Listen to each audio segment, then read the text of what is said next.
All right, shalom, shalom. Shalom. First and foremost, we want to give all praises, honor, and glory unto Yahweh, Bahashem, Yahweh Shai, Bahashem Rachak. Double honors to the apostles and those of great millstone. Peace and salutations to the elect. All right, sincere brothers pushing this truth.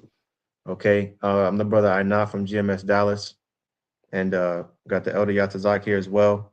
And we're going to continue on this series, man, of the book of Second Esdras. And when we left off, we kind of pretty much stopped in the middle of the chapter. So we read up into verse 30. So we're going to start from there. And just kind of as a recap, all right, with this book in general, this is a conversation that Ezra was a man that was living during the Medo-Persian Empire, okay? And he was of the exiles of of Israel, specifically of Judea, okay? And so during the time of the exile of Israel, okay, which was about 70 years, okay, you had Israelites that were completely just estranged from the culture and from the heritage of Israel as in general, being that the temple was destroyed. We also the sacrifice, which was at the time was the way to atone for sins, was also that avenue was also taken away. Okay, so this is a very low time in Israel's history as a nation. And basically what Ezra was lamenting about to the Lord was that, you know, basically Israel at that time was at a very low point. Again, us, having the history of being a sovereign nation, having you know, our own lands according to the the different tribes of Israel. Each tribe had its own land allotments, right? And basically all those things were pretty much done away. And so he was asking, Lord, like, what's next?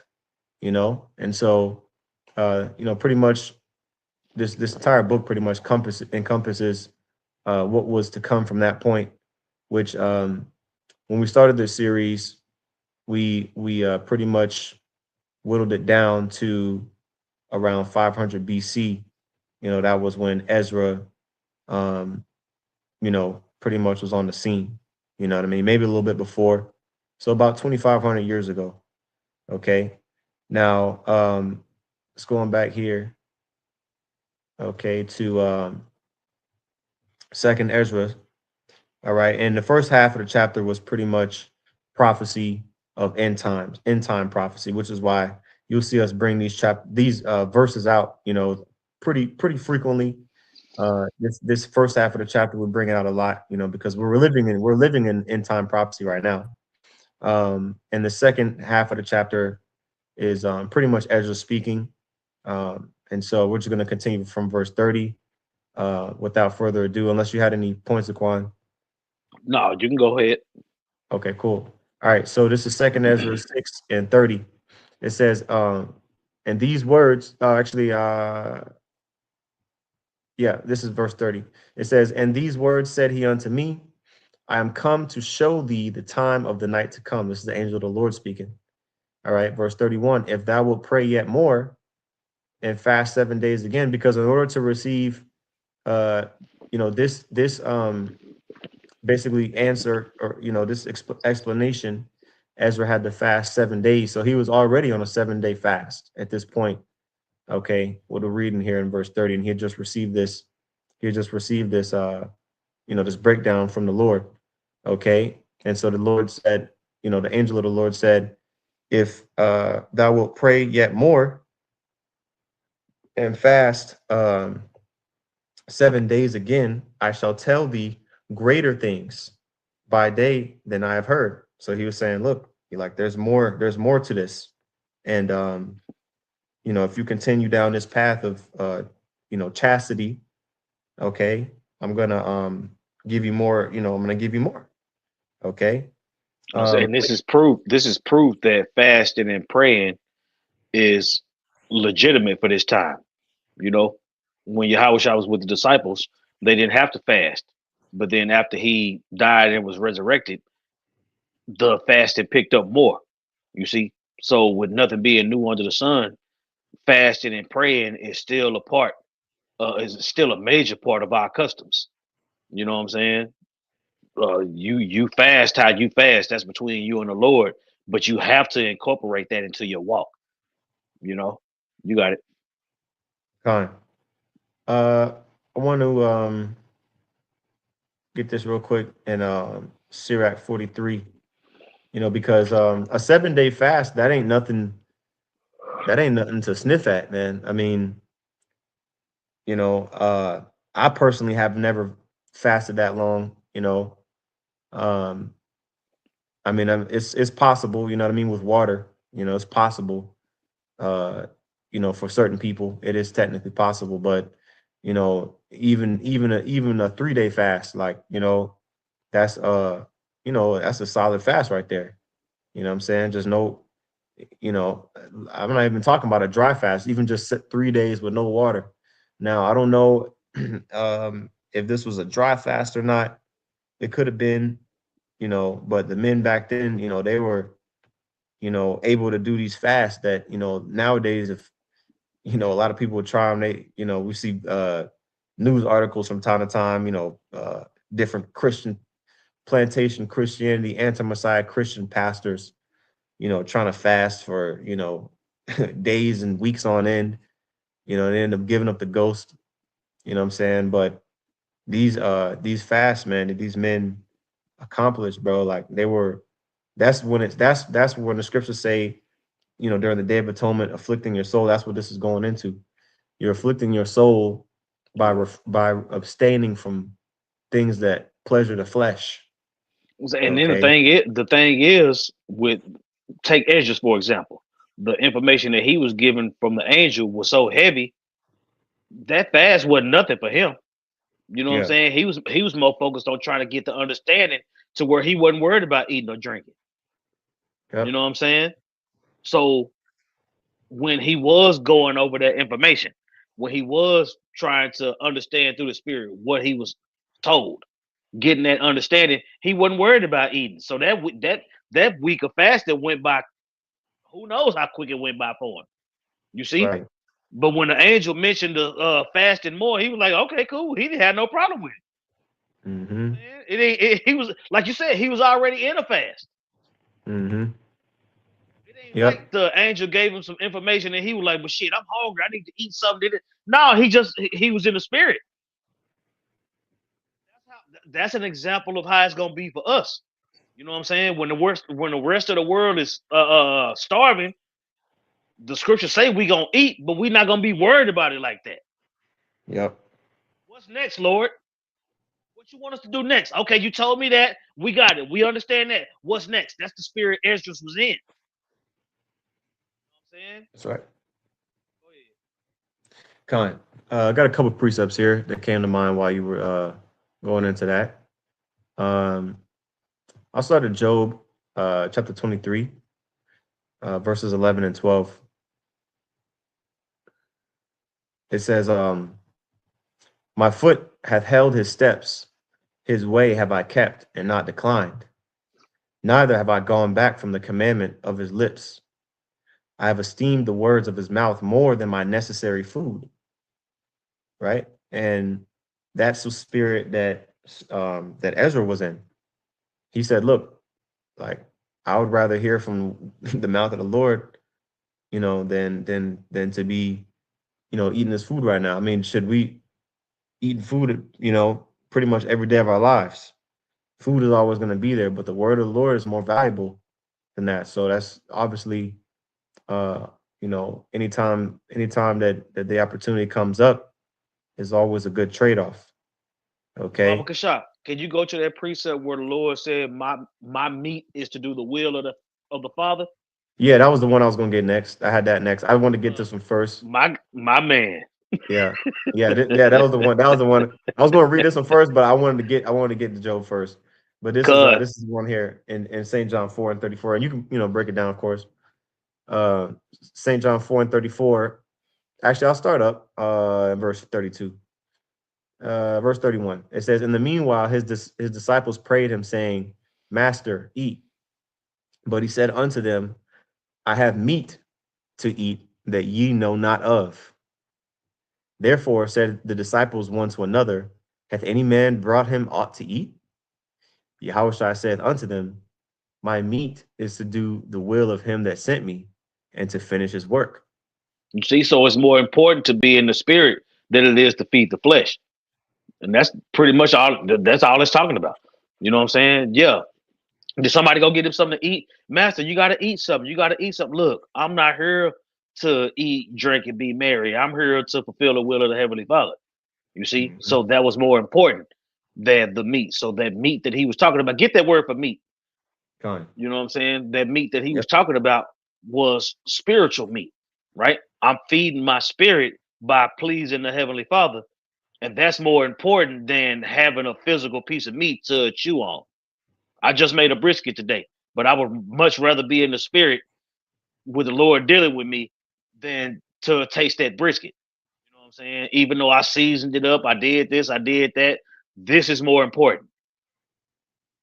That's what you take from that, right? The Lord was like the scriptures describe Yahweh as a gluttonous wine bibber, so he didn't have no problem eating and drinking.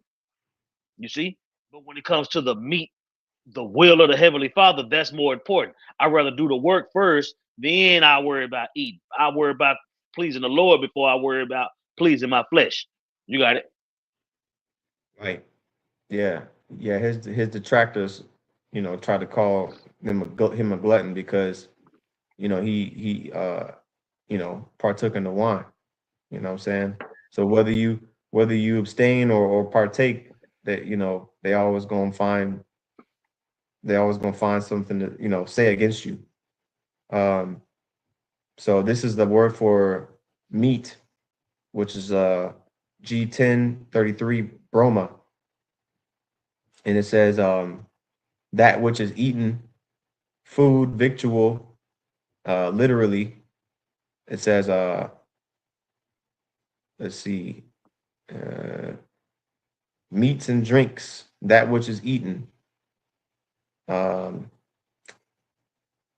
it says of the soul's ailment, either Now, instruction. did did not with Peter with the Gentile situation, rise, kill, eat, right? Hmm. Meaning take in this understanding.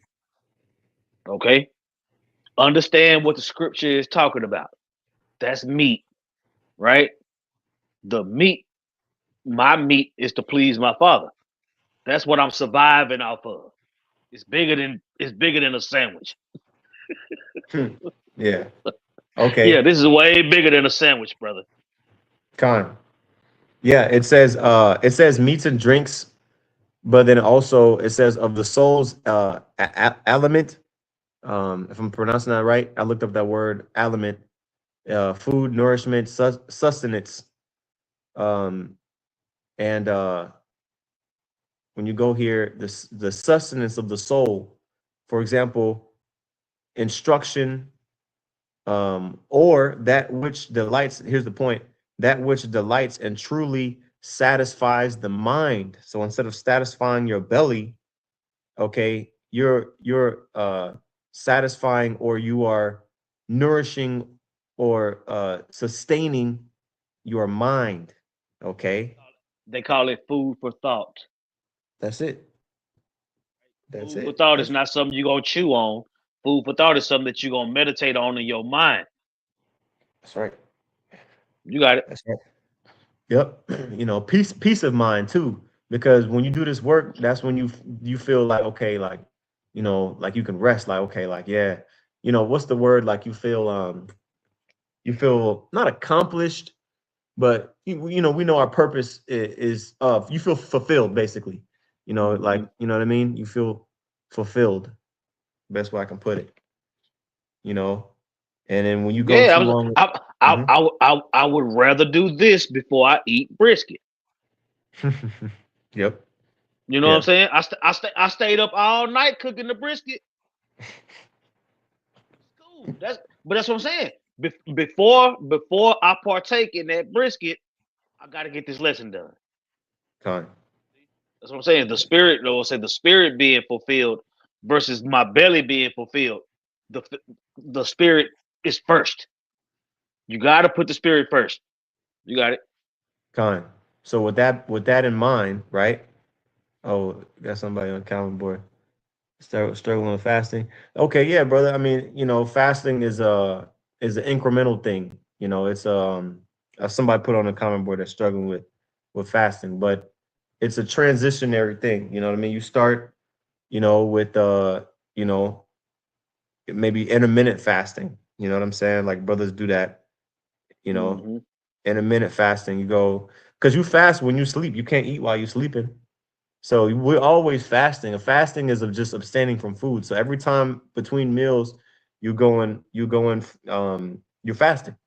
You know what I'm saying? Now this society pushes snacks and all that stuff, curb your hunger, obey your thirst, all this bullshit. But really, like when you go back to the ancient world, you know, um, the main meal was had at evening time. You know what I mean? And Hmm. that was the main meal that you had, and then you would go off the strength of that meal until the next day. Dinner when you dine. Really, breakfast it has it in its name. Breakfast. You're breaking the fast. You know what I'm saying? With some food in the morning, but really, if you're intermittent fasting, then you won't need to break the fast until maybe later on in the day. Or some brothers like when you intermittent fast, you may go 18 hours, you know what I'm saying, fasting, and then within a window of time, you'll eat, you know what I'm saying, or and then you work up, okay, now I'm fasting for 20 hours and I'm only eating within a 4 hour window, and then next thing you know, you'll be able to go a whole 24 hours, which we already do that during the Day of Atonement anyway. We already do that when we fast, and we do a dry fast, no food, no water for 24 hours. Anybody can technically do that and be fine, but it's just that flesh, you know what I mean? Yep. But, I was, you and know, then you could just eat whenever you get hungry. You know what I'm yeah, saying? Like, if I'm not hungry, I'm not gonna eat. con. And this society pushes to just eat all day. Like, there's no way that I can have 3 meals a day and 2 snacks. Like you know what I'm saying?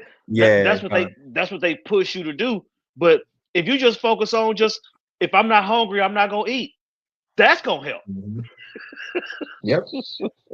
Yeah, because Esau said, "Okay, lunch break," and then you trying to hurry up and scarf down and shit, but you're really not even hungry. But you like, well, if I don't eat now, I won't be able to eat till I get home, and I'm gonna be hungry by then. So it's really just retraining. You know what I'm saying? Your mind. Yeah, because think about that. If your lunch break, my lunch break is usually around 1:45, 2 o'clock. If I'm not Mm-hmm. hungry, if I'm not hungry at lunch, then I'm gonna do something else at lunch. You know what Mm-hmm. I'm saying? So if you're not hungry, don't eat. That's the best way we can put it. That's right. And that's why the And then scriptures fast, say, and also fasting gets you closer to the Lord, right? Because "That's when you it. deny your flesh, you're in a more angelic state. You see, That's right." so is like I said earlier. Yes, there's a brisket in my kitchen right now. I don't give a fuck about that brisket right now. I'm doing a lesson. Yeah, that's right. My meat is to do the will of the Father. Now, after I do the will of the Father, and we finish this lesson, and this lesson is on wax, you know what I'm saying? When I get hungry after that, there's a brisket in there waiting for me. Mm-hmm. I'm not gonna eat the shit until I'm hungry. Yep. Quick precept. And then we'll go back to the main topic at hand. Sirach 37 and 29. It says, "Be not unsatiable in any dainty thing," meaning like, you don't have no type of discretion or any type of restraint, when it comes to whatever your soul lusts after. You know what I mean? If Like, you eating 5 times a day, you unsatiable. facts. It ain't no it Facts. ain't no reason to be eating all day. Hmm. Well, that's why these Look, motherfuckers so damn big. that's what I'm saying. You know how much stuff you can get done in a day when you're not eating the whole fucking time? People Hmm. after they get through eating, they go to fuck to sleep. Yeah. And then you can't sleep because your stomach's full and digesting all night. So you wake up all groggy. Yeah, that's what I'm saying. Yeah, It's not for your benefit to be eating all day. You know what I'm saying? When you go into the scriptures, you see men fasting for 40 days.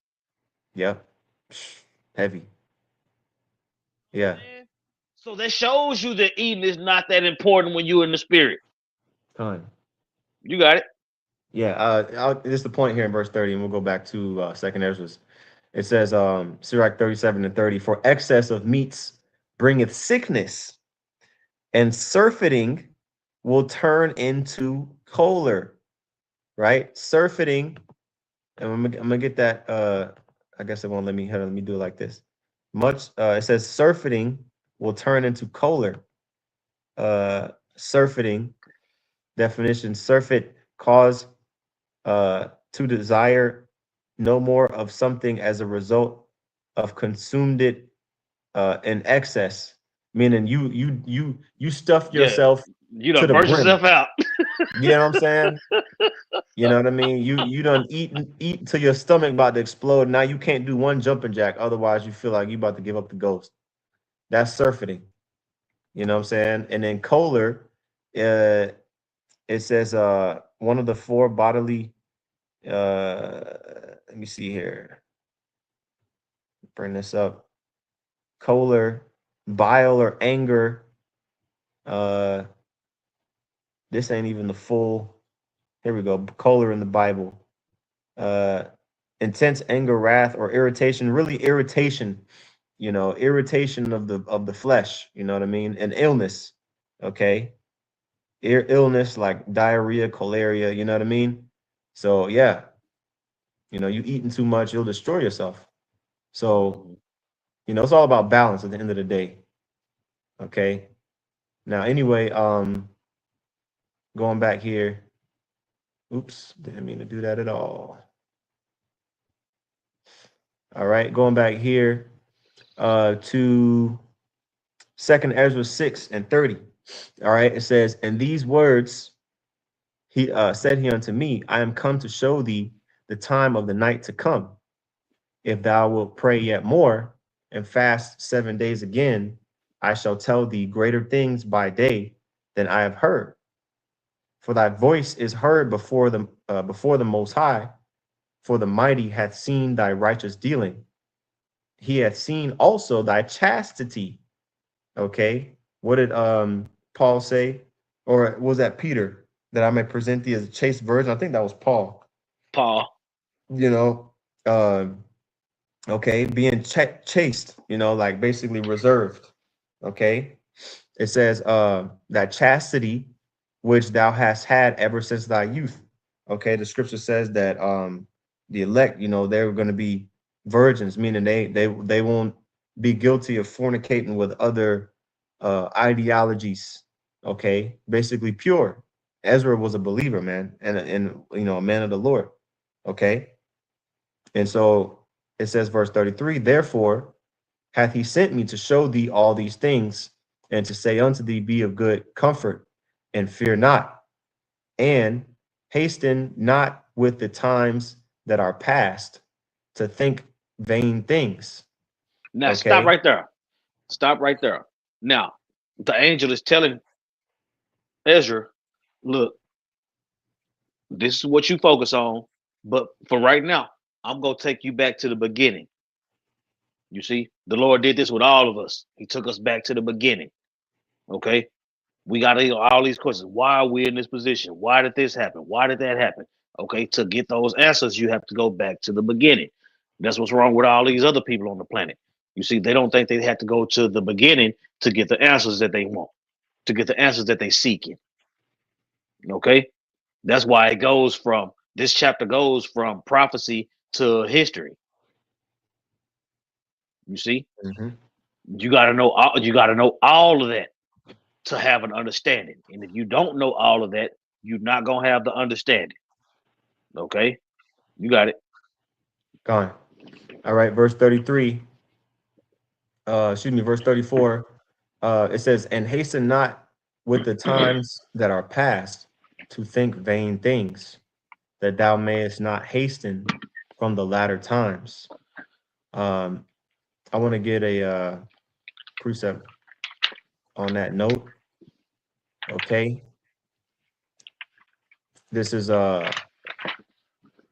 Isaiah 28:16. It says, "Therefore, thus saith the Lord Yahweh, Bashem Yahweh Shai, behold, I lay in Zion for a foundation, a stone, a tried stone, a precious cornerstone, for a sure foundation." Okay, that precious cornerstone, that foundation is Yahweh Shai. Okay, the Lord set up Yahweh Shai for the elect.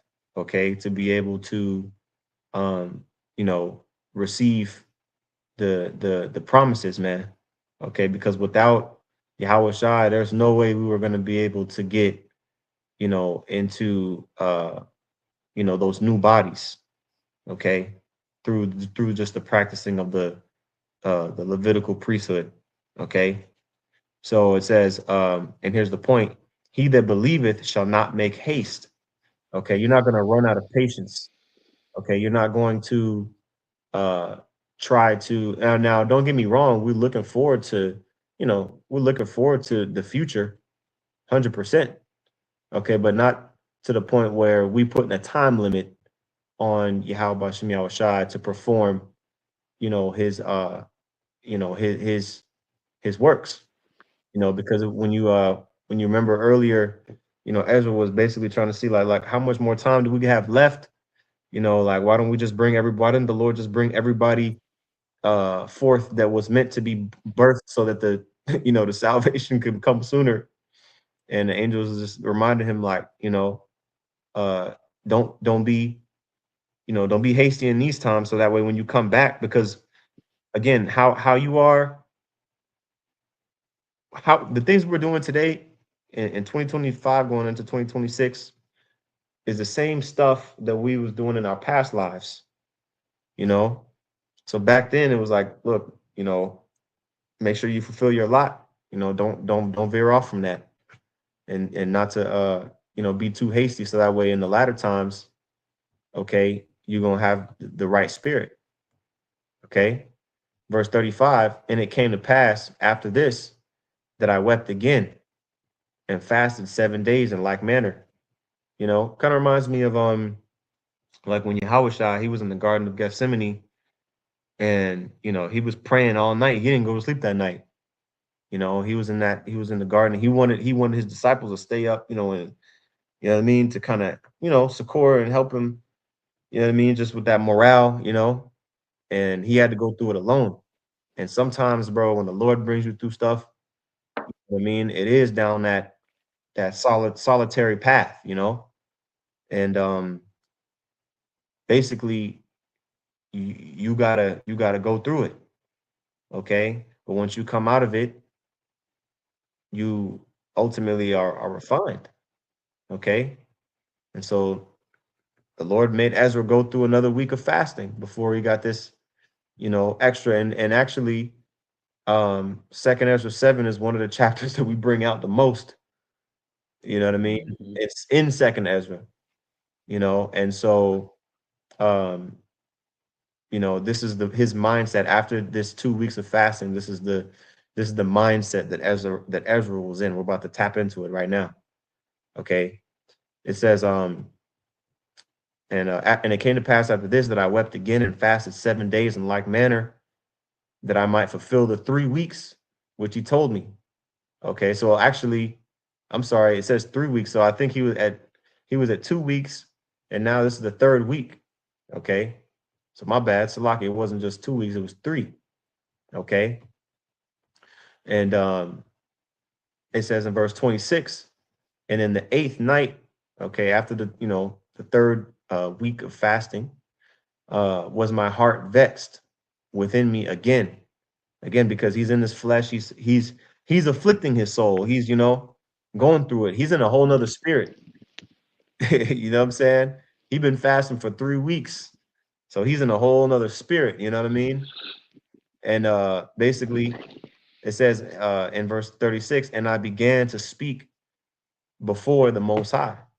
Okay, for my for my spirit was greatly set on fire, and my soul was in distress. You know, and that's like pretty much how we, need to be. Okay.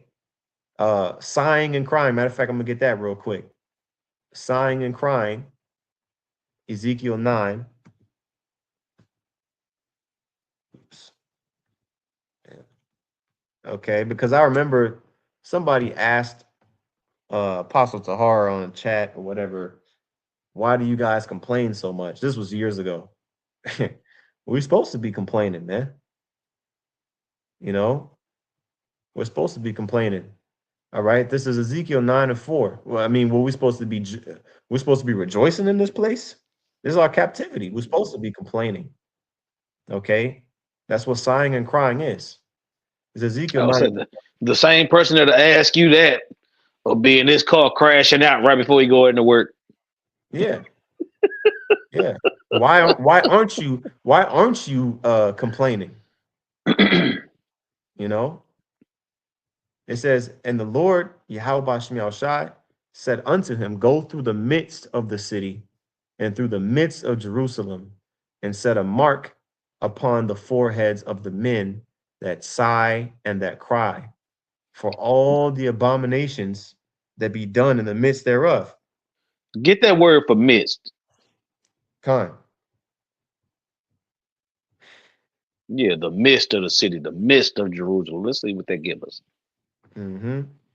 Through the midst. Strong's 8432. Thawak. Midst. Among, within, middle. It says among as in a number of persons. Between, let me see here, anything else? Samuel. Let's see what we got here.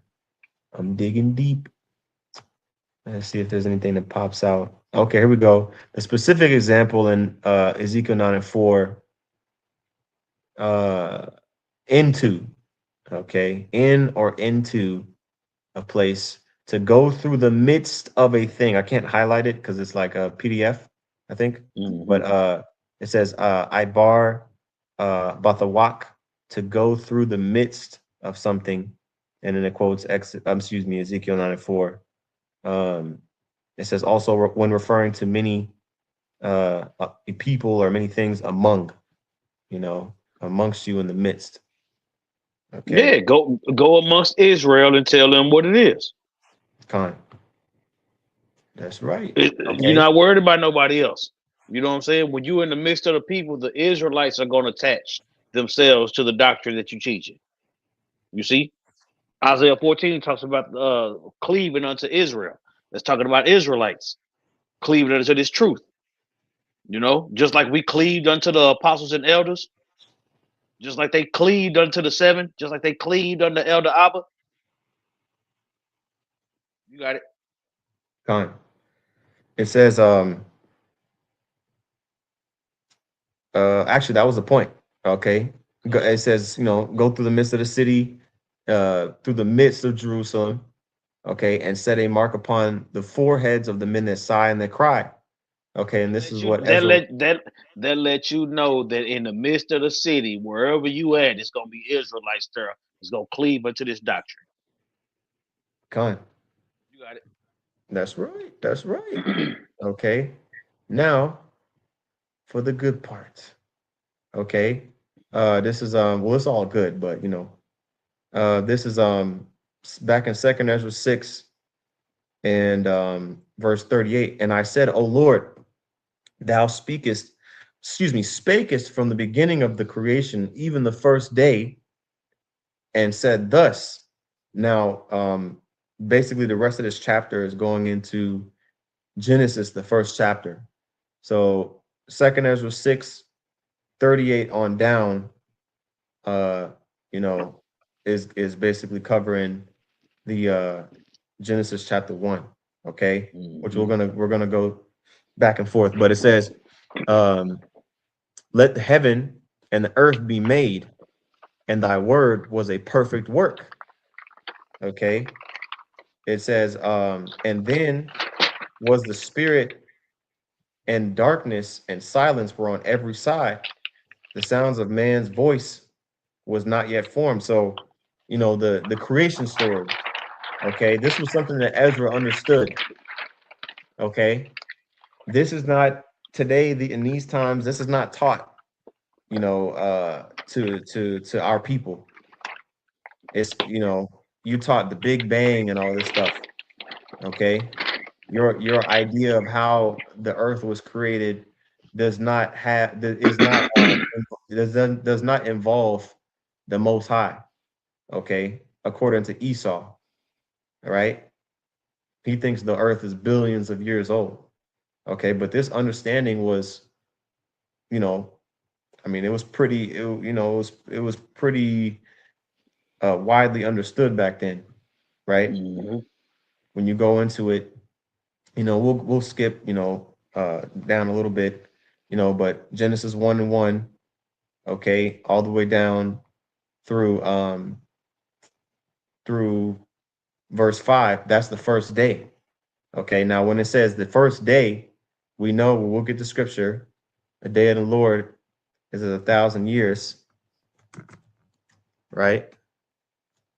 Um in First Peter, all right? This is excuse me, Second Peter 3:8. It says, "But beloved, be not ignorant of this one thing." It's important. All right. It's not a random thing that Peter just slid in there. All right. It says, "But beloved, be not ignorant of this one thing, that one day is with the Lord as 1,000 years, and 1,000 years as one day." Right. I Okay. will So say it tell you it's addressing the beloved, which is the house of David. You know what I'm saying?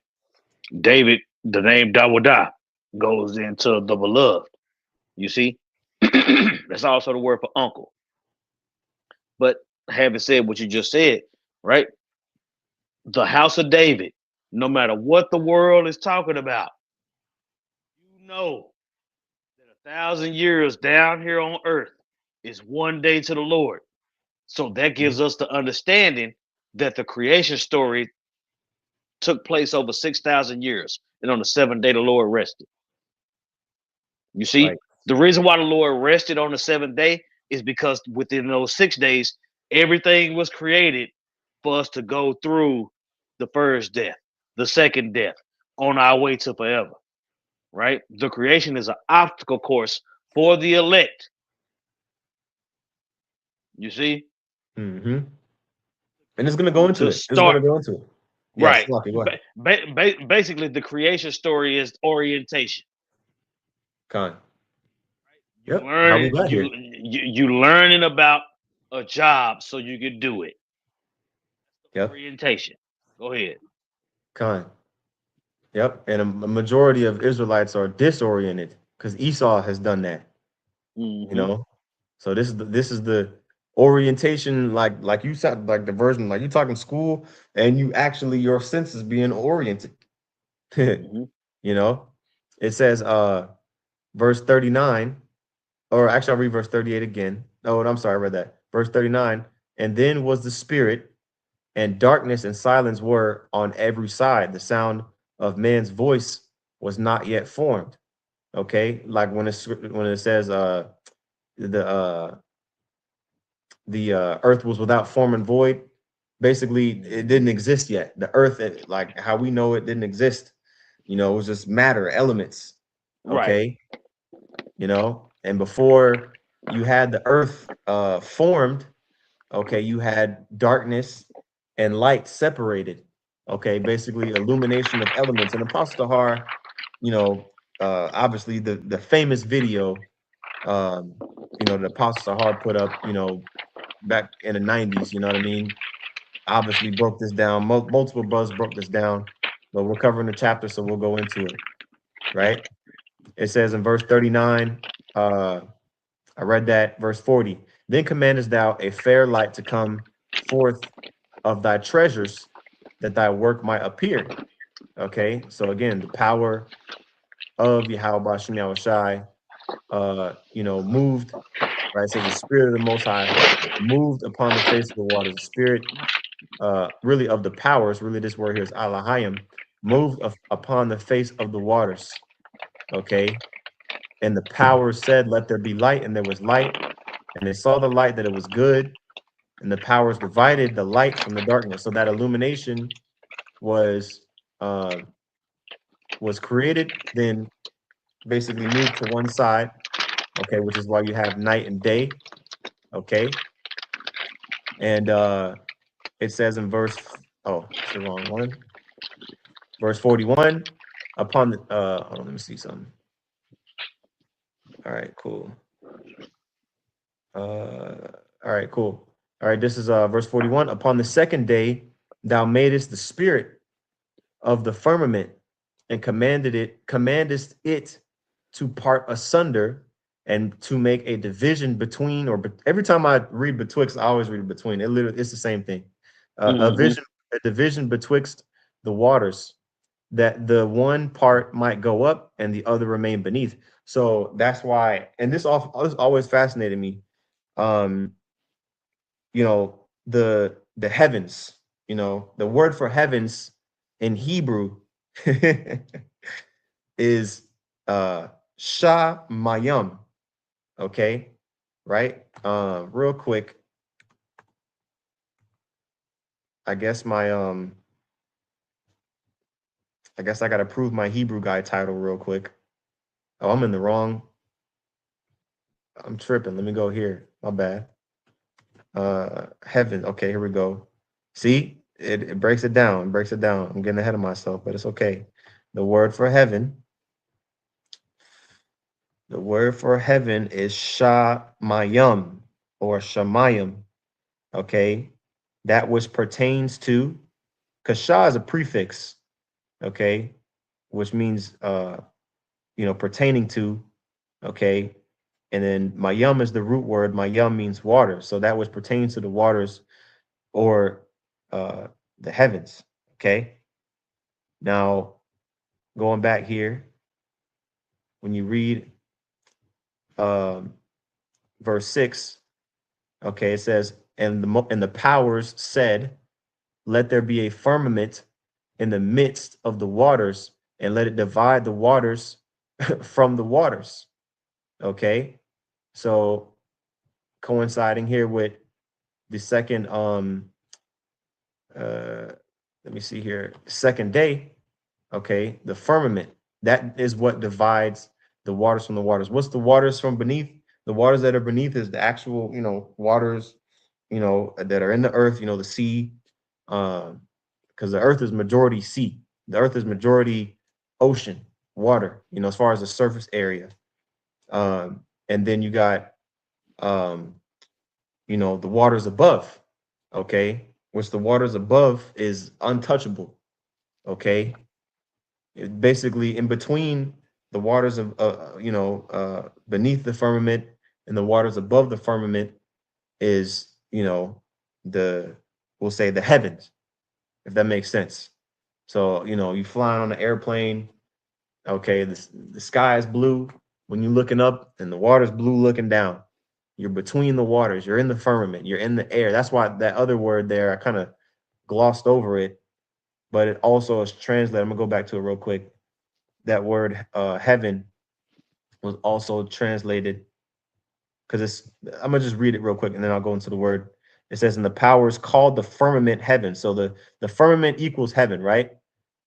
When you go into that word heaven or Shemayim, it says heaven, but also air. I kind of skipped over that. Okay, air, like the sky, basically, right? So that's basically what the firmament is. Okay. So let's go back here. Okay, and this is how the Lord made it. And to us, it's normal, like, you know what I mean? It's like how Esau try to you try to have his scientific explanations in it. It's really the power of the Most High. Okay, but when you continue reading, okay, um, verse 41, upon the second day thou madest the spirit of the firmament and commandest it to part asunder and to make a division between between the waters, that one part might go up and the other beneath. That's another thing too. When you read in the story of the flood, it talk about the firmament of heaven opened up. Um, I think that's what Genesis 7, if I'm not mistaken, or 6, you know, it talks about that. Uh, it talks about the waters, opened up, you know what I mean? I'll just pull it up real quick. Bring a flood. Okay, here we go. Yeah, here we go. Genesis 7 and yeah, okay. Real quick, Genesis 7 and 10. And it came to pass after 7 days that the waters of the flood were upon the earth. Okay. And in the 600th year of Noah's life, in the second month, the 17th day of the month, the same day were all the fountains of the great deep broken up, and the windows of heaven were opened. What that mean? The the firmament let the waters come in and flood the hell out of the earth. Imagine how Hmm. much water it would take to cover the tops of every mountain, bro. That ain't just, you know what I mean? It had to come from somewhere. The fountains of the great deep. So it was flooding from beneath and flooding from above. Okay. So those waters are separated by the firmament. Okay. So you go back here to Second Ezra 6. It says upon the third day, and this is Ezra, he in a spirit, he's 3 days in a fast. You know what I mean? He's calling upon all the, information that the Lord has given him. Okay. Upon the third day, thou didst command the waters, excuse me, command that the waters should be gathered in the seventh part of the earth.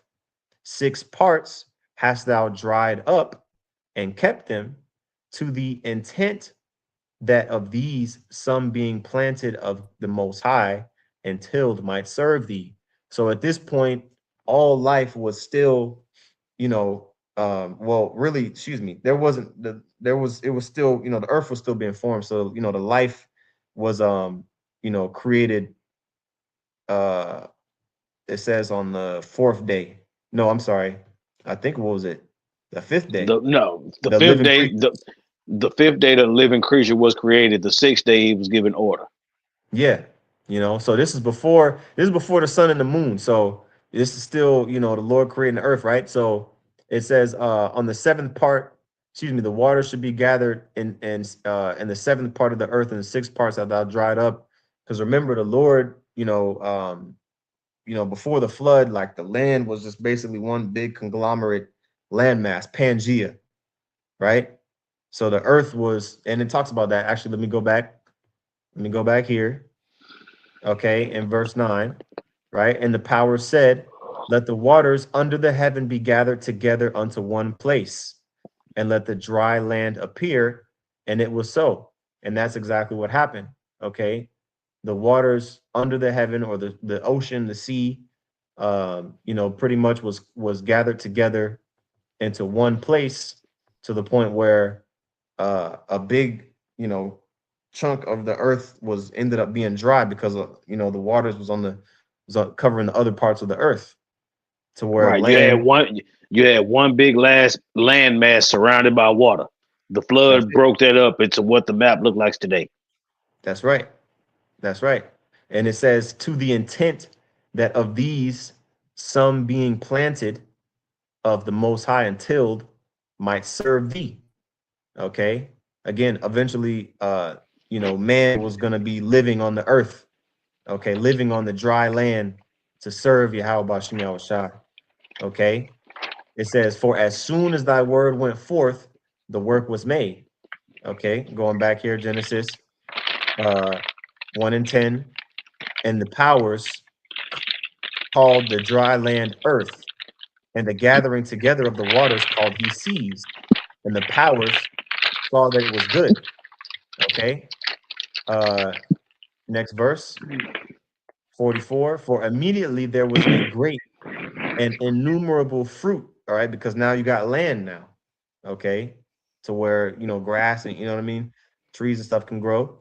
Right. So for immediately there was great and innumerable fruit. So think over the period of 1,000 years, all the growth that was coming from this, right?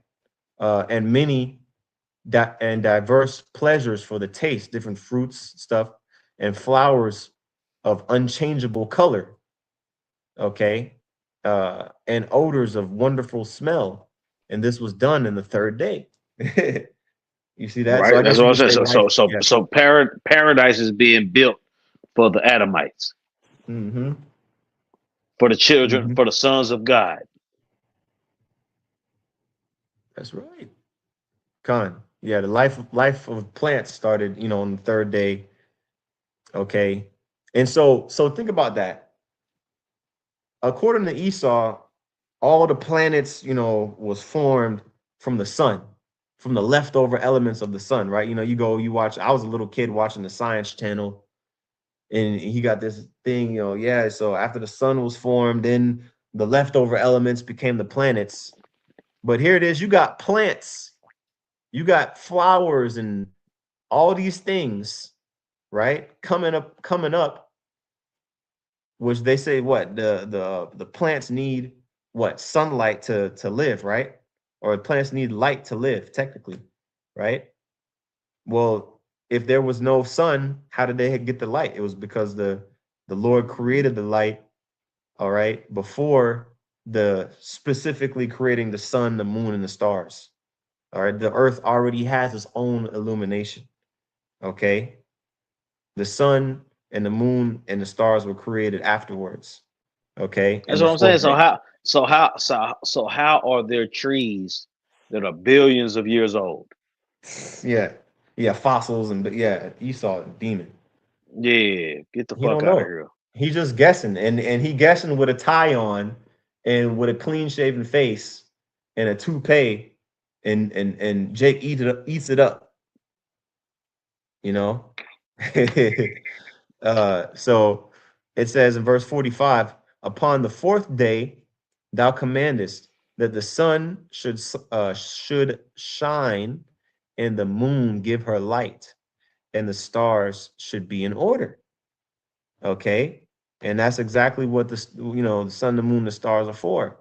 The sun is to tell us when the day starts and when it ends. The moon is to tell us when the month starts and when it ends. That's why scripture said in I think it's Sirach 43, basically the month is named after the moon. Okay. And the stars basically tell us where we're at in the year. You know what I mean? Because it kind of rotates, throughout the course of the year, right? And so everything's in order. Verse 46, and gave us them a charge to do service unto man, that it was made. But here you got people worshiping the sun and the moon, creating gods out of it. That lets you know that the heathen don't have no understanding. You see? So on the fifth day, for verse 47, upon the fifth day thou settest unto the seventh part, where the waters were gathered. All right, so the sea, the ocean, okay, as opposed to the land. It says that it should bring forth living creatures, fowls and fishes, and so it came to pass. All right, now So all go to Genesis. Mhm, Go to mhm. Genesis 1 and 20. Okay, all right. This is Genesis chapter 1, verse 20. And the powers said, let the waters bring forth abundantly the moving creature that hath life. You see, and that moving creature that had life. You got Enoch, pursuant to Second Ezra 6, and Hmm. Leviathan. Yep. You see, so the Lord put Enoch over the land. He put Leviathan over the waters. You got it. That's right. That's right. Okay. It says, and fowl that may fly above the earth in the open firmament of heaven. That's what I'm saying. And the Okay. fowl. You see, Yeah. so the creation is all coming together at this point. Now, keep in mind, going into Second Ezra chapter 6, it goes from prophecy. back to history. Yeah, Okay, you got it. because you have to understand the history to understand the mystery. That's right. Okay, and also, I don't know if we said it. The all the creatures came forth of the water. Okay, Mhm. all the creatures came forth of the waters. And again, this is over a course of 1,000 years. Okay. So that's just like people when people ask that question, what came first, the chicken or the egg? Well, it would have had to been the fucking chicken, Mm-hmm. right? Mm-hmm. Con.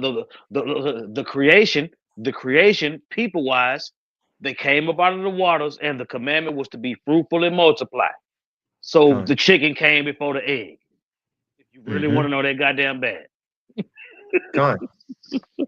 Yep. And over time, over this 1,000 year period of the creatures, because it says the waters brought the Lord commanded this, just like how he commanded the sun, the same power that he used to command the land to come up, and this is the same power. Okay. He caused the moving creatures that have life to come forth out of the waters, Mm-hmm. including the birds. Okay, including the fishes and everything. Okay, and ultimately, man too. you know. Mm-hmm. So it says, verse 21. All right, and the powers created great whales and every living creature that moveth, which the waters brought forth abundantly. You see that every living creature that moveth, spiders, snakes, well, tigers and lions and bears. You know, Mm-hmm. after their kind, and every winged fowl after his kind, and the powers saw that it was good. Okay. It says, and the powers blessed them, saying, be fruitful and multiply, and fill the waters in the seas, and let fowl multiply in the earth. Okay. Now going back here, it says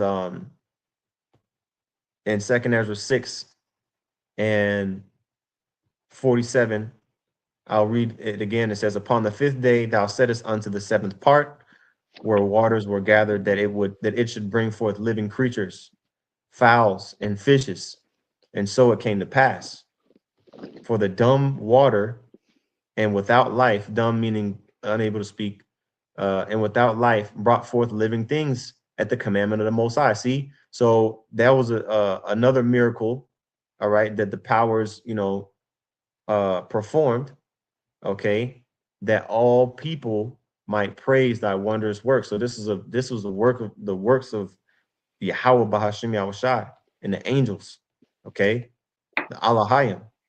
It says verse 49, then didst thou ordain two living creatures, okay, You the see, so one, after so the creation, as far as what you see, the seas, the land, the trees, the sun, the moon, the stars, all these things were created.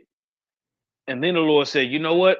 For the waters, I'm going Leviathan, you got that. And for the land, Enoch, you got that. Which means means being a learned man, right? mhm, Learning how to rule on earth. mhm, Okay? And he also gave that to Leviathan, learning how to rule the seas. That's the way the Lord set it up.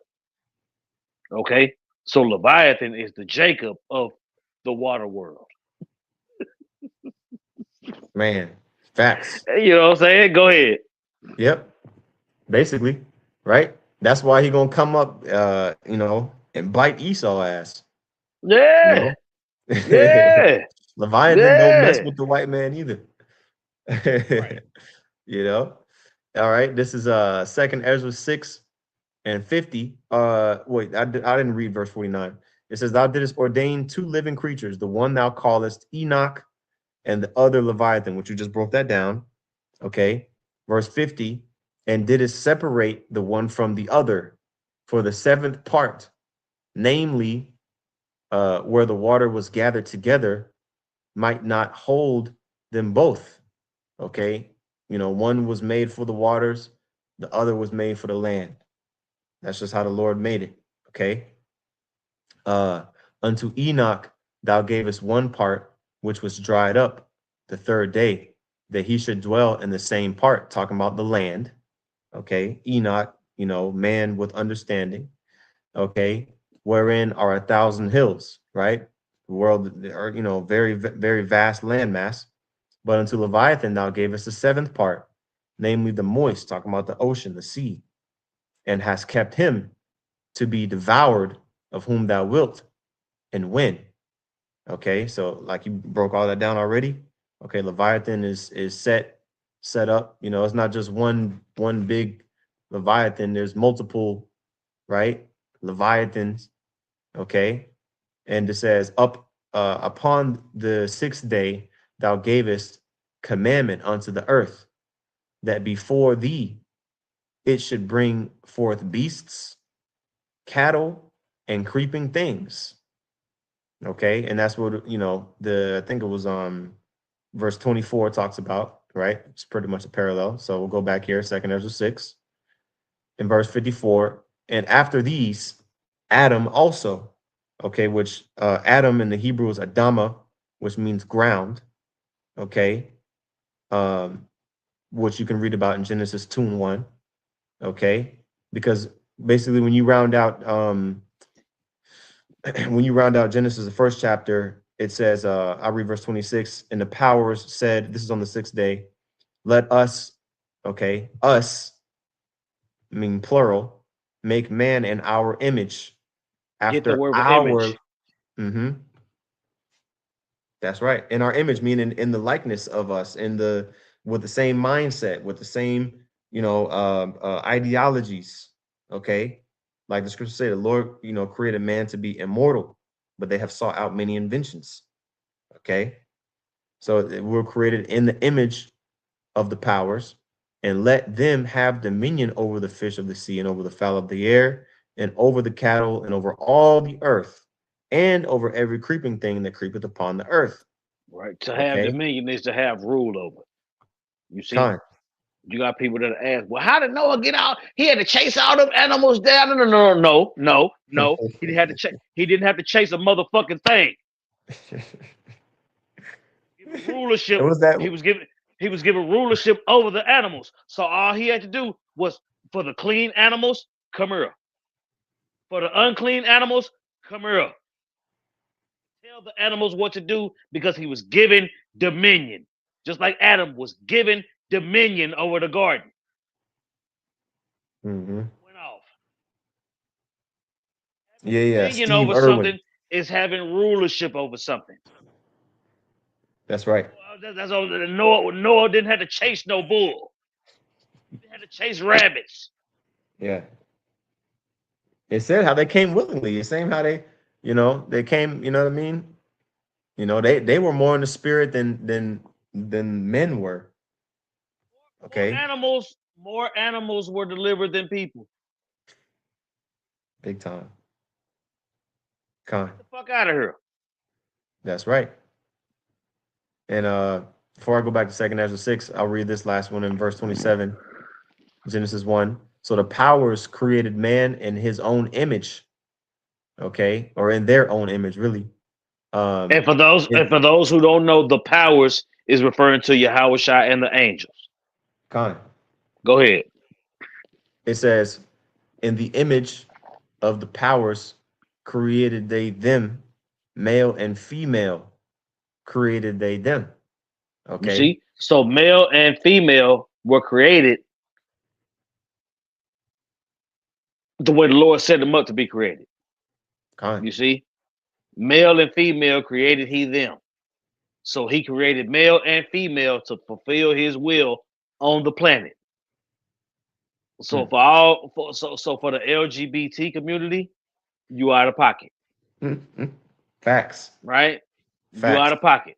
Say male and female created he them. So if the Lord created you to be a male, for you to want to be a female, you going off. You got demons And on you. vice versa. Go ahead. Okay, so going back here, we're almost done with this. I think like three more verses. right? So verse 54, back in second Ezra 6, after these, Adam also, who thou madest Lord of all thy creatures, of him come we all.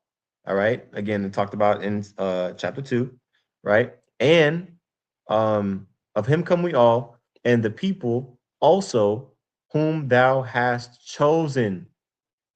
Okay. Right. So the people of Adam that are chosen will go back to the sons of God. Because out of the Adamites, you had three classifications of people. You had the sons of God, you had the sons of the wicked, and you had the sons of men. The sons of men are the other nations. The sons of the wicked go back to Edom. The sons of God go back to Israel. That's right. You got it. That's right. Verse 55. And all this have I spoken before thee, O Lord, because thou madest the world for our sakes. Okay. Right? Going into the creation. The creation was for the Israelites. You see? But the Lord set it up to where we were going to understand wickedness and righteousness. So the creation story was about the obstacle course that the Lord set up for his chosen people to learn righteousness and wickedness so that forever can take place. Con. You got it. Um, there was okay, let me go back here. What did I have here? Oh yeah, we're gonna get the uh oh man. The one you wanted, Isaiah 40. Yeah, we're gonna end off on this one. I just want to make sure I didn't forget it. All right, I'm gonna Hmm. wait for the end. All right, this is second Ezra 6 and 57. I'm sorry, verse 56.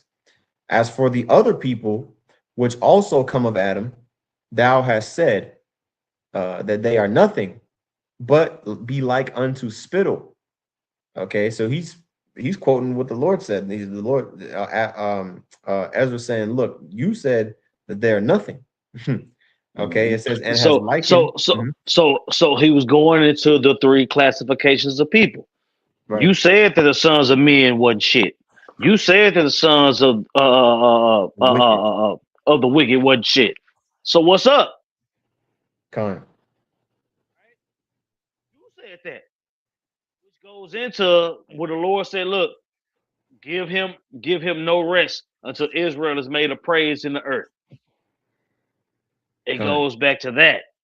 You know what I'm saying? At the end of the day, the Lord wants us to remember what He promised us. You know what? At the end of the day, Lord, you said Israel was not going to be consumed. You said the heathen wasn't going to make it. You said all these things. So now that we remember all these things, we bringing them up so that your will can be fulfilled. Remember, Lord, you said the heathen ain't shit. Getting our ass whooped. We get it. We went off. You said Mhm. these other nations ain't shit. You said Edom was going into slavery. What's up with that? Lord is like, you know Con. what? I remember I said that. I just wanted to make sure you remembered that. Now we can move forward. Yep. That's right.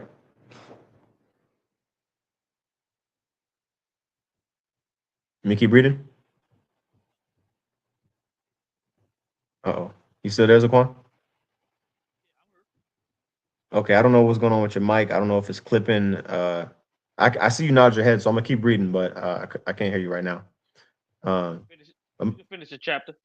yeah, okay, I heard it. I heard it coming. I think it's just kind of fading in and out for some reason. But it says verse 57. Um, all right, it says or verse 56, and has likened the abundance of them unto a drop that falleth from a vessel. All right, low last priority, basically negligible value. Okay. And now, O Lord, behold, these heathen. You said all that to say this. Behold, these heathen, okay, which have ever been reputed as nothing, have begun to be lords over us and to devour us. But we, thy people, whom thou hast called thy firstborn, thy only begotten, and thy fervent lover are given into their hands. If the world now be made for our sakes, why do we not possess an inheritance with the world? How long shall this endure?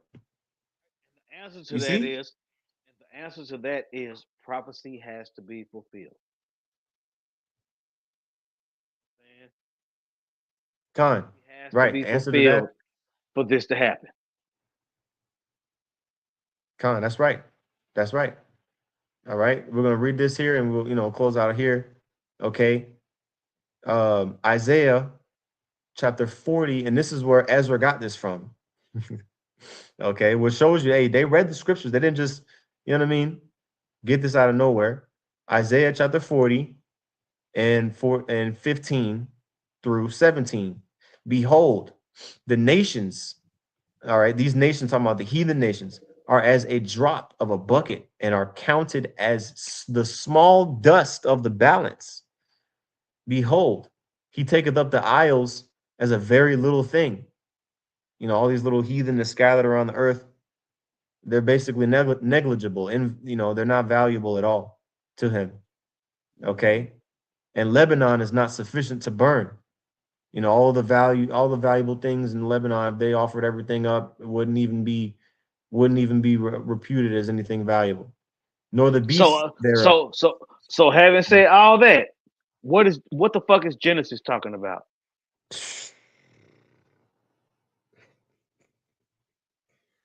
Facts. I'm just saying. What do I say all the time through the spirit and power of Yahweh Shem Yahushai? You run out of precepts when you are lying. Mm-hmm. They lying.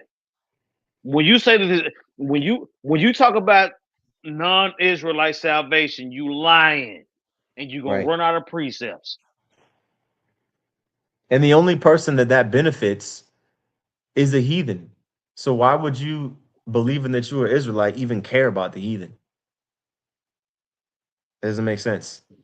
But anyway, it says, and Lebanon is not sufficient to burn, nor the beast thereof sufficient for a burnt offering. It's not even acceptable. It's all filthy, okay? Detestable in the eyes of the Lord. All right, because they're heathens. All nations before him are as nothing, and they are counted to him less than nothing and vanity. So if you're Okay, less than nothing and vanity, how do you get salvation? You don't. exactly. You don't. Yep, that's right. We just gonna teach the Bible in sincerity and truth. Fuck all that other shit. Yeah. Well, that's what that's what Deacon Nakas says. Hey, look, we're just gonna read the Bible, okay? So that's what we're doing. You Yeah, know, you can read it, but the prophets will explain it. that's right. The fuck out of here. Con, Yeah, you know, and turn your back on the Yahweh Shem Yahushai, and you turn your back on the flock. that's right. That's right. And that's a serious offense, man. You Mm-hmm. know. So we in the same spirit that Ezra was in. Okay, asking the Lord. I mean, and the beautiful thing is now in these times, in the last days of the last days, we have these answers. We have the record of this conversation. All right, and we believe in the words that were, passed on, as opposed to some people try, oh, how can you believe something that was translated and passed on and written over and, misinterpreted, blah, blah, blah. If you want to be an unbeliever, like the scripture say, to the unbelieving is nothing pure. You got to believe in something. If you don't believe in the truth, what you going to believe in? What Esau tell you? Good luck with that. You see? So, hey man, that was the end of chapter 6, Lord willing, which means Abaratazah, which means Lord willing. All right, this was edifying to the elect. All right, and next time we'll go over chapter 7. Okay, but until then, till next time, we want to give all praises, honor, and glory unto Yahweh, Bahashem, Yahweh Shai, Bahashem Rakakwadash. Double honors to the apostles and those a great millstone. Peace and salutations to the elect. Shalom. Shalom.